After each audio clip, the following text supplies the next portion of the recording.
to Sherry's farm. Line items. How many line items? We'll do one. Okay, one line item, $2,000. It's labor. It's no big deal. I don't have any major costs involved. Okay, at this point, I'm almost ready to send this thing. Currently, this would be building in the shopping cart. I'm sitting here, I'm gonna tie it to Sherry, gonna do this. It's all in the shopping cart, okay? And Sherry, she hasn't paid me yet. So what I'm gonna do is I'm gonna say payments, and I'm gonna put one of them in here, but guess what it's gonna be? On account. On account, 0 on account, okay? So basically, as soon as I say create, automatically I get a system history. Wow, Brandon created this invoice for $2,000. I save it as a PDF and I send it virtually over to Sherry. Okay, it now totally separates. This is a totally different business. My business, I send her a physical paper copy that she can't edit or tweak or anything. She gets a paper copy of my invoice, which is virtually like this. Sherry, here's my bill Thank for you, sir. the thing, okay? Now let's pretend that I'm Sherry. Actually, Sherry, can you pretend that you're, just for fun, this is where we're actually headed. I'd like you to walk through.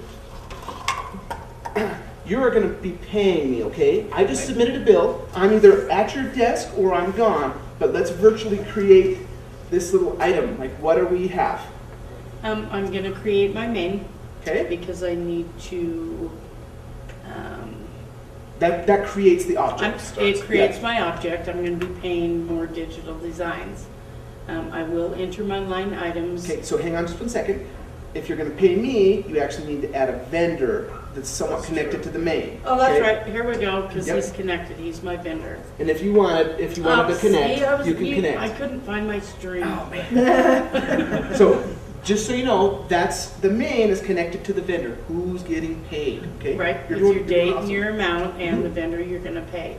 I will then create my line items appropriately to the expense that I'm paying, which would be contract services. Correct. So or web you get design. to set up, just like you can set up different parts. I sell bottles, I sell powders and herbs and this type of thing. On the expense side, you go like this. I'm paying for fees and electricity and wages, and like you get to do the similar type things, and then you get to categorize your stuff. Okay. So right here, she's probably only going to have one line item. One line item. Outside service. Outside services. I will then, let's see, I do my, That's okay. However you I do will it. scan a picture of his invoice into my expense that I'm going to pay him with. I then in turn will go ahead and make a payment to Brandon, so he gets paid in full. ACH. Oh, you just want it, you run on if you want to right now. Direct deposit. And then with all of that I've done, I've created a history of every action that I've taken with my payment to more digital designs. Okay, great. And so basically what would happen is on her timeline, she creates it and she gets the check. At that point, time starts, okay? The bank has no idea that there's a $2,000 thing that just got written. And also another thing that's happening is I have no idea that this is happening, okay? So eventually there's some sort of time that might be lost. She puts it in the mail, she mails it, she ACHs it, I see it immediately, whatever. But like basically there's certain things that happen and basically you have to be like, okay, I did it as good as I can, send it on its way. At that point, she could then go to the next total subject and it starts running its life cycle, okay? It's perfect. That's exactly what we do. Yes? So would there be some tie between the photo and the line item? If she wanted to. Basically, the tie-ins, if she wanted to, I'm going to say yes and no. They both exist on that expense that she's paying me, okay? Mhm. And they're both basically, it's a one-to-many. So the expense says, hey, I'm expense number, let's just a random number, 1212, okay? I'm expense 1212. I have 4 photos. I have this many line items. But it's not necessarily a line item specific to a photo, but because it all exists, it's like baggage. I put a bunch of stuff in the trunk, and guess what? Your stuff's in there, and your stuff's in there, and your stuff, but it's not directly tied to that lineup. That's micro detail. That's if you wanted to, and on your flex grid, you could actually say, flex grid, hey, just so you know, this photo deals with line item 12. This one deals with line item 13. If you wanted to be that detailed, Right. that's a great spot for flex rate. Okay, if you're micro sewing it up that tight, okay, but you don't have to. Awesome, Sherry, that was great. That So was excellent. if she wrote the check right then, Mhm. then it would be a purchase order for you? No, I'm just waiting to be paid. She didn't actually get any product from me, so I didn't create. The invoice that I created for her was a service one, this particular one right here. There's no PO necessary. There's nothing no coming bill into necessary. inventory or going, you know. So let's do this. What if Sherry actually didn't cut me a check or only cut me a partial Yeah, check? that's where I'm going What- with this. what Would it go to the change? waiting room? Absolutely. Absolutely. My She has amount. a 30-day policy that I pay Sure. in 30 days from my receipts. Right. Guess what? She still adds a payment, but it goes like this: goose egg on account. Okay, which basically says to the expense, oh, I exist, but I'm missing a piece. Okay, I have not been fully satisfied. So virtually, what that does, all that does is say, "Boop, you just go wait over here in the waiting room." Right. It becomes a payable that she still owes to me, and I have no clue. I've submitted my invoice. I'm working for a different client at this point, okay? There's literally a line that is drawn. It's different companies. But if she does not pay it immediately, it would sit in that vendor waiting room. It's an So it element just of went time. directly to expense receipts, or expense. Correct. If she pays Box. it immediately, but as soon as she creates this, it automatically shows up on her income statement because that's how things are mapped. I'm hoping that you guys are seeing like that little visual of way up above. What we do is we map. Where did you put that? Oh, that was line items. I know what to do with line items. Oh, no payments? Okay. That means that we still owe. You know, like basically it's that kind of logic that actually creates the accounting. We are not doing traditional accounting. Normally in that same exact environment, you'd be surprised how much work you would actually have to do to make that happen, okay? Oh, I've got this vendor. I owe him this. I did this. Oh, I need to book this. You're doing this thing. You just created a small story and you're going to run it through time. And guess what? Every little piece still exists. So at any point in time, if she wants to go back and say she's looking at her notes and say, where was I at and who did I even do this? If I submitted this bill today and she was looking at stuff that was prior to that, even though that really exists in the system now, it's not part of what she's looking for. It's called a roll call. We call it, hey, who was I? Where was I at? What's my story? What was I attached to? We run things in Adilas just like this. It's literally this live and this real. It's objects and data over time, and then we are flexible enough to kind of be like, what do we need to do to put into these objects and stuff? Awesome. Are you guys ready for an assignment? Okay. Okay. What I'd like you to do is let's just, to keep it simple, we'll just go pair, pair, pair, and pair, okay? And what I would like you to do is create some sort of a scenario. Do you guys want help with the scenario, or do you want to come up with your own little scenario? We haven't talked about all the pieces here. Like, oh, I don't know what goes where and what goes where. How about we do this? Let's create just an invoice scenario. It may not even be both sides of the fence. Somebody comes in and wants to buy something from you, okay? What do you like to sell, okay? You could be like, okay, you know what? I have somebody, here's an example, okay? I have somebody come in, I don't really care about a customer, so I'll skip that, and I do need a main, and I need a couple line items. This person loves candy, and they paid cash. Out the door, it would probably get a system history. It's that easy, okay? That's a simple invoice. Another one could be like, I've got this one, I need this customer, and he's actually attached to this, and I'm gonna add some flex grid. Like it could be as diverse as you want it, but ideally what you do is you come up with the scenario, and then you try to see if you can make the scenario fit into a model, okay? Okay. Make me clear that when you say line item, that's always another word for invoices. Okay, that's a sub of an invoice. So the invoice is the big main thing, okay? And it can hold line items. So on this little receipt that I got right here, the line items on this particular one are ding, ding, ding, ding, ding, ding, ding, ding, ding, okay? This is a one-to-many with probably, I would guess, right around 30 or more line items for one little invoice. One invoice carries 30 line items. But if I just bought a candy bar, it would be one invoice carrying one line item. It's called a one-to-many relationship, and it depends on what is needed. Okay, does that make sense? So let's do it super simple. No customer right now. What are we doing, Greg? Just some sort of a Guess cash. we're, Say you're buying candy. Let's keep it simple. Candy. Okay? Yeah. I'm selling candy, Yeah. so somebody's ordering, somebody's fulfilling the Go order. ahead, huh? Always All right. create Yes, yes. Here's some Yep, plates. very nimble. for a company. a line item. Well, we don't have. Don't read just the overpriced. What happens Look is, at it. as you bring it in, It it has a is. cost. Yeah. As you can't put 0 for a cost, because 0 times anything is 0. But if I go like this, positive times 1.4, okay, like say of a cost, I say I needed $1.40, and then a negative times 0, eventually, because I have a positive and a negative, it doesn't alter the inventory, okay? Like -1 and a +1 creates a 0, but virtually I'm able to go 0 times a certain thing to get cost. Right. It changes it. It's Right. kind of, it's creative, it's a way to And trick out the system. your CPAs that are, ex-IRS people, Mhm. are they going, the IRS is going to come in here and just go, what are you doing? You know what? This is awesome. This is a funny story. So Morningstar, when back in the day, there was a lady in the accounting department. She was stressing it. She was going to get audited for payroll. The person comes in to do the audit.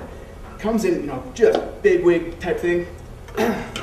Puts the book down. I'll most likely be here for about 4 days, and I'd like to see some of your books and some of this type of stuff. And her name was Becky, and she's like, okay, here's what we got, and basically set him up with a permission. He left in half a day. Like if you're putting this much detail into something, and you have all of these pieces, and you possibly even cross-tied them, who in their right mind is going to do that? Like, literally, if you wanted to, and this is rules of the state, if I have a shoebox, and I go like this, stick my receipt in there, oh, end of the year, I better chop this up.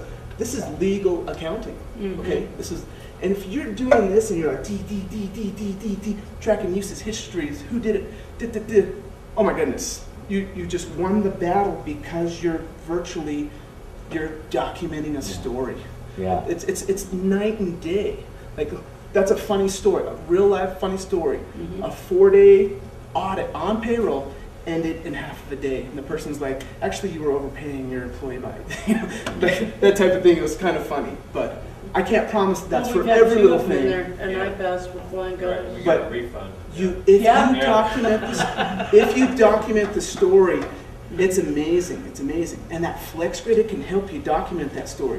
I was helping a lady the other day. Okay, this is another random story, and this is a flex grid piece. Imagine trying to do this in accounting. Somebody shows up at your place and they want to put in a new driveway. They've got some extra asphalt that's left over from another job. And they're like, hey, it looks like you need just a little patchwork done. We've got some extra here. Do you mind if we just use it? We'll give you a really good deal. They start doing it, and all of a sudden it grows into this huge project, okay? $11,000. Whoa, I thought we were just going to patch the thing. Oh, I'm sorry, I do have to charge because we really did that and we ended up running into this. But I see that trailer over there. We really could use a trailer. That's a $5,000 trailer. And how about you just pay me a little bit? How are you going to track that in accounting? But I'll tell you what she did is she created an invoice. This is for this. This is for this. And we cross-tied it, and like we use FlexGrid to tell the story. Hey, this expense is actually that I had to physically pay was because my husband said that. Like, you literally record the story, and then because all of these different pieces exist, if somebody comes in and audit it, guess what they're going to say? What's that $5,000 right there for? Okay, let me see. Oh, and then because you've got the whole thing tied, guess what you just did? Well, it looks like Johnny came in, he wanted to do this, and I ended up selling him this trailer, and I had to show a profit like this because that's part of my deal, even though it only cost me this much. Like, the whole thing, you just document the story. That is more important than a physical number. It really honestly is. Like, I can't tell you how many times, even if you go and you're dealing with an accountant, and they'll ask you, whoa, what's that? And if you have a good legal story, they'll be, oh, that's probably what I would have done. Like, it's very, very common. And so what the system allows you to do is you can literally document these things to the T so that it tells the story. And you can help bounce people around to the different places that are the pieces of it. It's amazing. It's totally different. So we're dealing with objects and one-to-manys and all this kind of stuff. If you go into this model, how hard is it to break this model? Tough. Well, like, I wouldn't even know where to start. Okay, I wouldn't really even know how to start if I had to force that whole story into this model. This is called a T account. Okay. However, if I have this and I have this and I have possibly even connection, and I'm going like this, you are tied to you and you are tied over here. And so if I land on any of these pieces, look at how it totally changes this entire thing as far as like who's connected to what and who's doing this and who's an extra sub over here that may end up being, you know, like you get to create the story. And this might be like, whoa, that looks way complicated. But guess what? This is real life. I was going to say, that's real life. This is real life. Okay, I'm going to give you another little analogy. And you guys saw me put up that little target. Remember that little target that I uploaded as a picture? A target. Small, medium, outside rings. Okay, if I'm going like this and I'm shooting at a target, that's called target practice, okay? I'm standing, target standing, static, static, okay? But in real life, what usually happens is that darn deer runs behind the tree, and so now I have to collect this, okay? I'm no longer static, static. Oh, I gotta sneak up on it. It's moving, I'm moving. Like, that is static versus dynamic. We have to account for that. If you just do it in plain English, you can set things up in this nice little static environment, and it's like, oh wow, cool, look at how perfect it works. Yeah, tell me where the asphalt comes in on the, it doesn't work. And so what you do is you basically have to roll. And so you purposely roll with the purpose of, I need to be flexible. I need to be really flexible, potentially. And there are certain things that just follow this thing. I put up a little image of golf. Why would I put that up there? Just curious. Well, you're heading towards that direction, but when you hit that ball, it may go over there, and you may have to readjust course. Close? Okay, very close, very close. So the game of golf has purpose things. If you stay in direct paths that are defined, easy, easy. You're on greens, you're fairways. You have a direction and a path. Whack! Oh! If I'm in the bunker, if I'm in the lake, if I'm in the ravine, if I'm in the whatever, what does that do to your cause and effect relationship of your accounting? Ooh, I don't know. Like, basically, the system kind of loses it. Hey, just so you know, I've tracked everything you did. You're currently in the bunker. Yeah. Okay? Yeah. But, like, basically, okay, how do I get out of the bunker? Okay, now I'm back on course again. Like, but you have to let things go like this. If you try to run it like this, you will run into problems. Okay? It can't be like that is a super controlled environment, ultra tight, and some people get scared because they're like, I like that tightness, but it actually creates major problems. Have you ever heard of the word adjustments? Adjustments? Adjustments. Journal entries, Okay. 952. So check 952. Could be. So if you force this thing to stay perfectly parallel the whole time, and you force it, well, if anything changes and you've already forced it to be into parallel, guess what you have to do? You have no choice. Like you literally create chaos in a way by forcing it into a contained parameter. And it might sound really weird, especially if we're talking about like operations and accounting. We're like, well, dude, why don't you do what you want to do? We'll help follow you. Like, put the horse in front, follow it around, videotape the thing, run it back if you need to. That's what we do, rather than like, okay, you follow me, I'll show you where to go. And the horse is wandering off there, and you're like, okay, we're going to put this over here. And he was like, this is a great apple. Anyway, enough of that type of thing. Any questions about some of this type of stuff? No. So my main, just to clarify, is not separate from the idea that what I'm creating first is a PO. So my main in this situation is a PO. Okay, so a main, I would almost go like this, okay? And guess what we get to put in this little main? A PO. An ID number. Okay. Okay, each thing has a type. What kind of player am I? I'm PO number 14. This main is almost like its license plate number or its ID number. So PO 14 is then going to be connected to line items, but it's PO 14 that actually ends up holding and helping all that. So the plate's holding the whole The purchase order. plate holds the rest. But the plate isn't necessarily the main. It's No. just the main is the ID number. It's the object. Check out this. We were using all sorts of different little cups. What if I started mixing and matching? And what if I started going, well, this is a double stack, and this is a triple stack? Like, you have to realize, look at how dynamic you can make these one-to-many relationships if you needed to, okay? It's not a static thing. This is very similar to a spreadsheet in some ways, okay? Say you were trying to track this exact same thing on a spreadsheet. Guess what you would have to do? Well, I may have this monster that gets attached, and I may have this triple dog. So you basically go like this. I'm going to get this. I'm going to save these 4 for my monster. This one's going to be for my triple. And I hope that I don't overexceed on my payments for this thing. But you're locked into something. As soon as you do a spreadsheet and you're trying to go this way, you can't get depth. You can break a spreadsheet in a heartbeat. In a heartbeat, even though that's a great tool. But if you're a dynamic and you actually create a physical object, you're like, grow, flex, shrink, move, track you over time, let's flag you and date you. Like, we could do tons of neat things, but it's a totally different paradigm shift. You couldn't do this in the dark ages, basically. They had physical paper copies. Like, you can't get depth, and you can't get relationships and outside stuff, and you can't do that. She was talking about perfect cost accounting. Well, guess what? You run this through, and you flex grid this back to little pieces that are kind of tied to it, and all of a sudden it's just lightly dragging behind it. Okay, I'll just follow you. How come you charge me this much? Oh, it actually went back to here. They charged us an extra fee because it was a rush. You know, like, that's documenting the story. It's so important, so important. That's actually one of the main differences of what we do as compared to, like, say, a traditional type system.